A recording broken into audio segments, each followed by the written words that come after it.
Olá para todos que estão nos assistindo a mais esse Momento Inclusão com o Professor Duda. E hoje é um dia especial. Nós temos um convidado aqui conosco muito especial que foi responsável pela Casa do Ser da Casa Cor 2023. Fantástico! A Casa do Ser recebeu até o selo de acessibilidade da Prefeitura do município da cidade de São Paulo. É ele mesmo, Michael Fogliene. Tudo bem, Michael? Tudo bem, bom dia, gente. Como é que tá? Pessoal, hoje nós vamos falar de uma coisa fantástica aqui com o Michael, que é relacionado à arquitetura assistiva, tá? Olha só.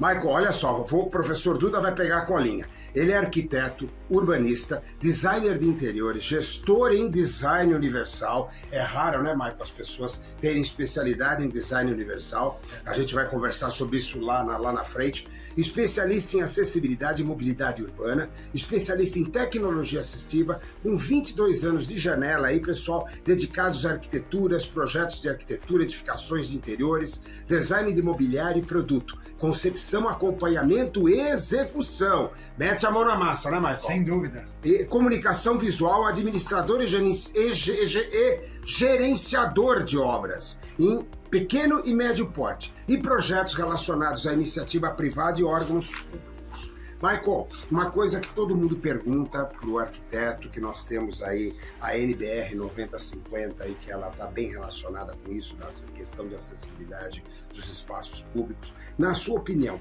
como é que está essa questão de acessibilidade arquitetônica das cidades, Michael? Bom, é difícil falar, né? Um país tão continental como o nosso, mas a gente pega a experiência de São Paulo, que é, além de ser a mais populosa, que tem mais transeuntes aqui do país inteiro. Além de boas ações, seja do município, do estado ou da própria federação em termos de leis, decretos e normas, mas ainda pecamos, né? Ainda falta muito, isso falta gestão. Eu falo que tudo tem que ter uma gestão. Gestão de poderes, dos poderes públicos, mas gestão na questão de conceber espaços públicos melhores. Por exemplo, você não pode trabalhar na rua sem antes falar com todas as empresas responsáveis dos serviços ali aplicados àquela rua. Empresa do gás, que fornece o gás, que fornece o abastecimento de água, coleta de esgoto, energia. Tudo isso interfere numa execução razoável para que as pessoas possam se locomover melhor. Né? E o que a gente percebe, né, Michael, aqui até recentemente no bairro do Ipiranga, praticamente asfaltaram todas as ruas. Perfeito. Depois veio a Sabesp atrás, ou a companhia cortou, cimentou a boca de lobo. Exato. O bueiro, né? Cimentou a tampa do bueiro. Poxa, por que já não faz um trabalho integrado? Exato, é a gestão. É a gestão. É a gestão. E aí, você, além disso, você tem as interferências nas calçadas, né? Todo mundo põe a mão na calçada, é impressionante. Seja o proprietário do imóvel, que não pode ter a calçada inclinada, seja a própria prefeitura ou a própria prestadora de serviço de alguma empresa que faz ali a interferência, mas não refaz a calçada como deveria fazer, como pede as normas, né? Como são as leis atualmente. Então isso é muito difícil em uma cidade como a nossa ou qualquer outra cidade menor, aí o custo também não chega à proporção dos investimentos que tem que ser feito.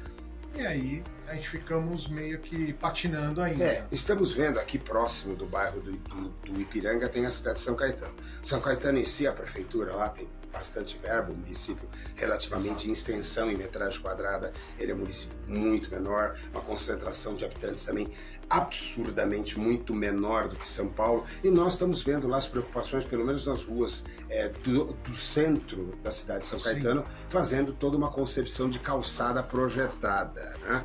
São Paulo falta isso, né, Michael? Tem algumas ações em alguns corredores, mas eu vivencio isso no bairro que eu moro lá da Zona Norte. Tem uma grande avenida, foram feitas a execução das calçadas, ambos os lados. De um lado foi uma determinada empresa, excelente o acabamento, piso tátil, direcional, piso de alerta bem instalado. Do outro lado foi uma outra empresa, para o mesmo padrão do outro lado. só que o resultado não é o mesmo. Olha só que interessante, uma rua dividida, 2 lados de calçada, seja direita, esquerda ou vice-versa, mas olha que loucura, cada um organizando, devido a todo o processo licitatório, né? Da sua maneira, dentro de um padrão estipulado pela prefeitura, dentro de um projeto arquitetônico acessível. Aprovado, né? Aprovado, com acessibilidade, aí cada um executa a sua maneira, com qualidades diferentes, materiais diferentes também, Michael? Materiais diferentes não, mas execução sim. E aí o que acontece? De um lado, o piso direcional e de alerta, que está bem instalado, está tranquilo, a calçada está lisa e tal. Do outro, já se soltaram muitos pisos e ficam os buracos. Então assim, além de atrapalhar o dia a dia de qualquer pessoa, atrapalha quem precisa, que é a pessoa com deficiência visual ou a mesma pessoa que está em cadeira de rodas, por algum motivo, não consegue se deslocar dentro daquela calçada. Olha só que loucura, a própria obra gera ruídos que são obstáculos. Os buracos são problemas para as cadeiras, problema para as pessoas com deficiência visual, as suas bengalas, que deixam de ter aquela informação, se atrapalham na continuidade da sua informação. Já não basta as barreiras físicas conhecidas, aí, isso é uma barreira de atitude, eu considero uma barreira de atitude porque o serviço não foi feito como deveria ser feito, que a princípio você tem que ter responsabilidade como profissional. Fazer uma execução de uma obra é muito importante, independente para quem você vai fazer. Se é particular ou privado, ou do público ou público-privado. Mas tem que fazer bem. A sua responsabilidade é dar o seu melhor e não apenas ganhar dinheiro. O ganhar dinheiro é consequência do seu bom trabalho. E aí a gente sofre muito com isso. Então, patinar nas boas regras, né? Patinar nas boas regras. Olha, o 11º item do SG, porque o Instituto Humano está trazendo com o professor Duda tudo do Momento Inclusão, tudo dentro do SG. Ele diz cidades sustentáveis. Cabe aí cidades sustentáveis e também com acessibilidade, Marcos? Sim, porque 35% da população se desloca a pé ou de bicicleta. 35% da população a pé ou de bicicleta. Isso, e a grande maioria no transporte público. Então, a gente está conseguindo boas ações aqui no estado de São Paulo, que agora, futuramente, a gente vai entrar com a parte do hidrogênio, né? Uma grande usina de hidrogênio feita por pesquisadores da USP. Lá está circulando ônibus e carros. A partir do etanol, você transforma em hidrogênio e você tem algo mais limpo. Então, já começa a se trabalhar, por um lado, a questão do ESG. Do ESG, da sustentabilidade. Promover energias limpas. E por outro, você promovendo mais energias limpas. É claro, ninguém vai acabar com os carros ou os automóveis, mas você vai promovendo uma questão mais sustentável a longo prazo. E ruas melhores. Então, assim, você vai ter mais investimento numa área que hoje é escassa, que é a mobilidade urbana, para as ruas e calçadas, uma ciclovia melhor, e você vai, porque os investimentos vão vir a partir das energias limpas. Acredito muito nesse processo, nesse ciclo, e aí fechar a questão da cidade. Smart Cities, nós temos que entrar no futuro. Já passou da hora do Brasil, principalmente a cidade de São Paulo, tem que entrar no futuro. Então as Smart Cities, né, as cidades conectadas, vai fazer parte desse processo ao longo prazo. Uma coisa interessante, Michael, você falou de processo de conscientização. A acessibilidade é um processo de conscientização, né? Como é que está na cabeça dos seus clientes? Quando você chega, você vai desenvolver um projeto, você coloca lá. Primeira coisa que eu vou falar, a gente já conversou com muito arquiteto durante esses 7 anos aí do Instituto Humano. Lá atrás você percebia que não é comum essa abordagem de design universal. Você vê que ainda não é. Inclusive na formação, no processo de formação também, você teve que fazer cursos paralelos, né? Eu fiz uma pós lato sensu, né, em acessibilidade e mobilidade urbana. Depois eu fiz uma outra em tecnologia assistiva. E ao longo da minha carreira, já são mais de 10 anos nessas formações, ao longo da minha carreira você cria uma casca, né? Uma certa formação, uma formação de opinião, conhecimento. Não basta ser um bom ensinante se você não for um bom aprendiz. Claro, perfeitamente. Então eu aprendi muito ao longo desse tempo, continuo aprendendo. Isso me dá condição de falar do design universal abertamente. Outra coisa que é importante aqui, Marcos. Consciência. Quando você vai apresentar uma obra, eu já vi arquitetos enfrentando porque vê a acessibilidade como custo e não como investimento. Porque erra. Porque exatamente. Então, me diga uma coisa, como é que está esse ambiente ainda onde essa pessoa que te contrata vê isso como custo e fala, não precisa colocar isso, só vai encarecer a obra? Então, justamente, a gente precisa passar conhecimento. Você só aprende passando conhecimento. E o conhecimento é fundamental nessa área pelo seguinte, para que as pessoas não só conscientes, porque quando dói no bolso é por multas, né? Ela deixa de ser consciente, seja uma coisa forçada. E infelizmente com o brasileiro está funcionando muito assim. Quando passa a ser consciente, você projeta do início ao fim algo já concebido para todos. Você pensa a longo prazo. Você não pode pensar no imediato, vou atender o meu cliente. Você tem que atender o cliente de uma forma mais segura a longo prazo. Você perguntou dos meus projetos, Isso. Como é que é a resistência dos clientes com relação a essas vidas? Na verdade, eu não falo. Você não fala, você faz. Eu faço, porque assim, quando eu entrego para ele uma proposta de trabalho, um projeto, já está implícito que eu vou fazer algo. O conceito já está lá, o processo está lá. Não, ele ter ou não a deficiência não condiciona o meu trabalho, tá? Na verdade, ter a deficiência vai exigir muito mais conhecimento, agregar mais informações, mas assim, está implícito nos meus projetos que um projeto vai te atender a longo prazo, não vai te causar acidentes nem problema de saúde. Uma coisa interessante também, o Instituto Humanos, ele passa agora, a partir das próximas semanas, a fazer parte como associado mantenedor da ABNT. E nós vamos trabalhar uma revisão dessas normativas, porque agora não só a pessoa com deficiência, nós também estamos atendendo a gestantes, todas essas pessoas que são beneficiadas pelo esse universo mais acessível, né, Michael? Então a gente com certeza. Os idosos, os obesos, as pessoas com deficiência, elas são afetadas também por toda essa complexidade estrutural que são as cidades. Então veja só, a gente vai trabalhar com isso. O Michael vai estar representando o Instituto Humanos no que diz respeito a todo esse aspecto arquitetônico. Michael, o que você pode dizer para colocar em matéria de inovação nesse sentido?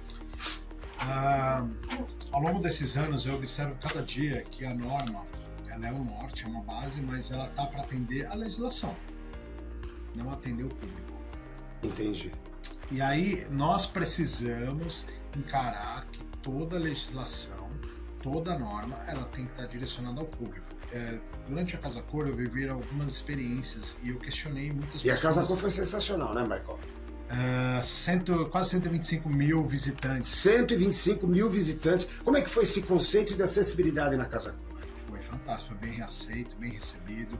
O conceito mais amplo da discussão de acessibilidade, que é o design universal, fazer uma arquitetura assistiva que atendesse a maioria das pessoas, mas todos, ter ou não a deficiência, é isso que eu falo, se identificaram com o projeto, se identificaram com a proposta. Porque tem uma coisa, né, Michael? Se você viver, você vai virar idoso. Exato. Se você virar idoso, você vai ter toda aquela dificuldade de mobilidade lá na frente, etc. Olha, é o que eu sempre digo. O professor Duda, o Rodolfo, que representa o professor Duda, sofreu um acidente, então eu luto por isso desde então. Luto até brincando, até pra mim também, porque eu tô ficando velho, então eu quero uma cidade mais... Tô ficando velho, o professor Duda tá ficando velho. Então ele quer uma cidade mais acessível. E vocês aí em casa que estão nos assistindo também tem que pensar nisso, tem que pensar nos seus pais, os seus avós, claro, que são pessoas que precisam, e você também, se você viver, é o que eu sempre digo, você verá, você sentirá na pele uma cidade não acessível, você vai poder levar um tombo, você não vai conseguir se deslocar com tranquilidade, facilidade e segurança, né, Michael? Alguma coisa para que a gente possa encerrar esse nosso bate-papo fantástico com o Michael Fofoglene, esse arquiteto incrível. Então, só para dizer, normas e legislações são muito importantes para o norte do trabalho de qualquer profissional, os decretos, né? A nossa norma 9050, ela tem força de lei nacional, ela vira o norte para os trabalhos residenciais, mas ela não é completa. Então, por favor, estudem, se informem. Trabalho do Instituto Humanos. Procurem profissionais responsáveis como nós aqui do Instituto Humanos. Exatamente. Para que nós possamos orientar e lhe dar a maior ampla gama de informações. Assim, qualquer informação é importante para você conceber o seu trabalho da melhor forma. Inclusive o objetivo agora desse reescrever essas normas, que todas vão ser praticamente estudadas e reavaliadas, é facilitar a compreensão. É uma dificuldade muito grande e também a ambiguidade da compreensão normativa. Ouvir as pessoas na Casa Cor foi muito importante. Ouvir as pessoas com deficiência também foi importante, por uma série de detalhes, principalmente falando de banheiros. Então, Vamos trabalhar em função de criar ambientes facilitadores. Porque não tem jeito, só tem dificuldade quem tem o problema e vai usar e não consegue usar, certo, Michael?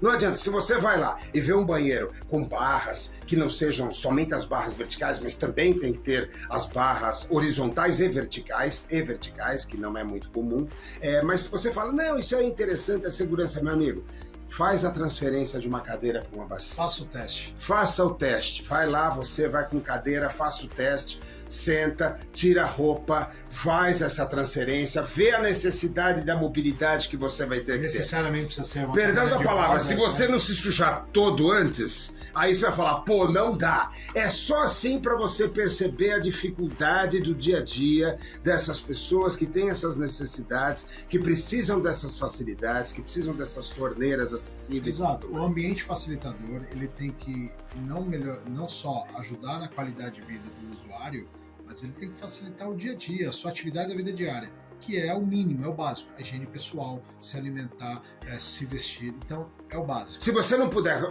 fazer isso com o mínimo de decência e humanidade, você não tem acessibilidade, isso passa a ser um papo furado, isso passa a ser um sonho, uma demagogia.